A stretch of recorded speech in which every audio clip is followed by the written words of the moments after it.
বন্ধুসকল, আপোনালোক আটাইকে মোৰ চেনেল শ্ৰী বৰচামাত স্বাগতম জনাইছোঁ। প্ৰেম আৰু প্ৰাৰ্থনা এই দুটা শব্দৰ তেতিয়ালৈকে একো মহত্ব নাই যেতিয়ালৈকে এয়া অন্তৰৰ পৰা নোলায়। অন্তৰৰ পৰা কৰা প্ৰাৰ্থনাৰ বিশেষতাক বুজাবৰ বাবে এই কাহিনীটোৱে মই লৈছোঁ। এখন নদীৰ পাৰত তিনিজন ফকীৰ আছিল আৰু তিনিওজনেই অশিক্ষিত আছিল, কিন্তু তেওঁলোকৰ খ্যাতি বহুত দূৰলৈকে বিয়পি গৈছিল যে তিনিওজন বহুত পবিত্ৰ পুৰুষ আছিল। দূৰ দূৰণিৰ পৰা মানুহবিলাকে তেওঁলোকৰ দৰ্শন কৰিবলৈকেও আহিছিল। এই খবৰটো গাঁৱৰ মুখ্য পুৰোহিতজনৰ ওচৰত গ'ল যে নদীৰ সেই পাৰত তিনিজন বহুত পবিত্ৰ পুৰুষ আছে। সেই শুনি তেখেতে ক'লে, তেওঁলোক পবিত্ৰ কেনেকৈ হ'ব পাৰে? তেওঁলোকেতো দীক্ষাও লোৱা নাই। তেখেত চিন্তাত পৰিল যে হাজাৰ হাজাৰ মানুহে তেওঁলোকৰ দৰ্শন কৰিবলৈ যায় আৰু কৃতাৰ্থ হয়, গতিকে এবাৰ নিজে গৈ চোৱাই ভাল হ'ব। এনেকৈ ভাবি তেখেতে নাৱত উঠি নদীৰ সেই পাৰ পালে আৰু গৈয়ে ভাবিলে, কিমান মূৰ্খ অজ্ঞানী এই লোকসকল, নিজৰ ঝাৰু কেইপাতৰ ওপৰতেই বহি আছে। যেতিয়া পুৰোহিতজন তেওঁলোকৰ সন্মুখত গ'ল, তিনিওজনে মূৰ দুৱাই তেখেতক প্ৰণাম জনালে।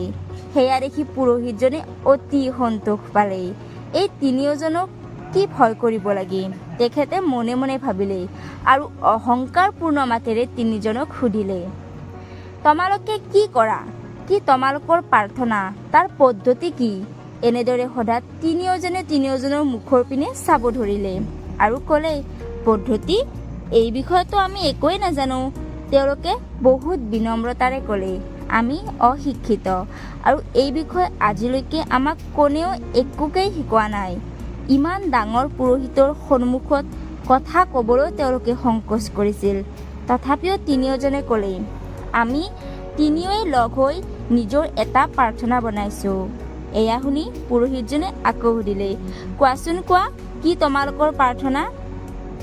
তিনিওজনে ক'লে, আমি শুনিছিলোঁ যে পৰাত্মা তিনিজন অৰ্থাৎ ত্ৰিমূৰ্তি আৰু আমিও তিনিজন। সেই ভাবি আমি এটা প্ৰাৰ্থনা বনাইছোঁ, তোমালোকেও তিনিজন, আমিও তিনিজন, আমাৰ ওপৰত কৃপা কৰক।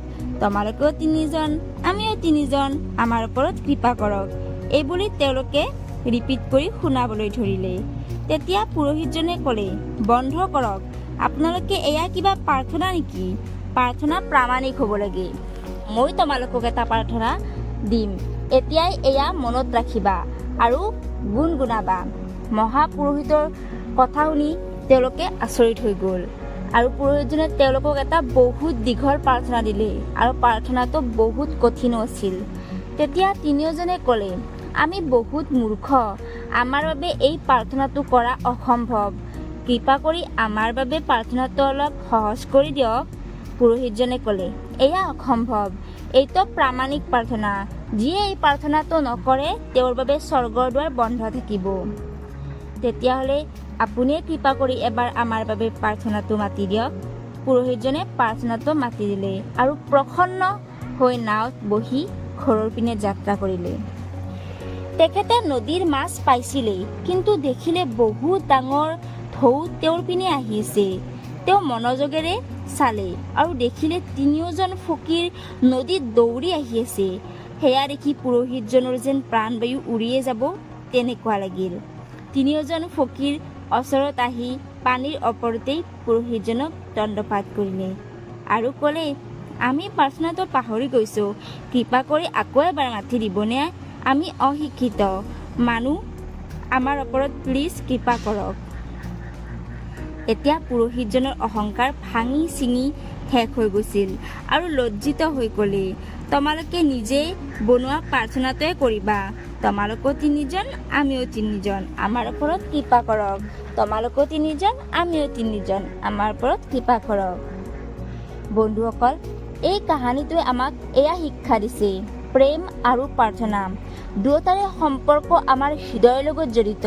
ইয়াৰ কোনো প্ৰমাণ, বিধি, তন্ত্ৰ না কিবা মন্ত্ৰ আছে, এয়া কোনোৱে শিকাব নোৱাৰে। বিজ্ঞান শিকাব পাৰি, কিন্তু প্ৰেম আৰু প্ৰাৰ্থনা কেৱল হৃদয়ৰ লগত থকা এটা কানেকশ্যন। সকলো শব্দকক বৰ্ণমালাৰ আখৰৰ, গতিকে অন্তৰৰ পৰা প্ৰেমেৰে গোটেই বৰ্ণমালাখন গাই ভগৱানক শুনালে সেয়া ভগৱানে নিজেই প্ৰাৰ্থনা বনাই লয়।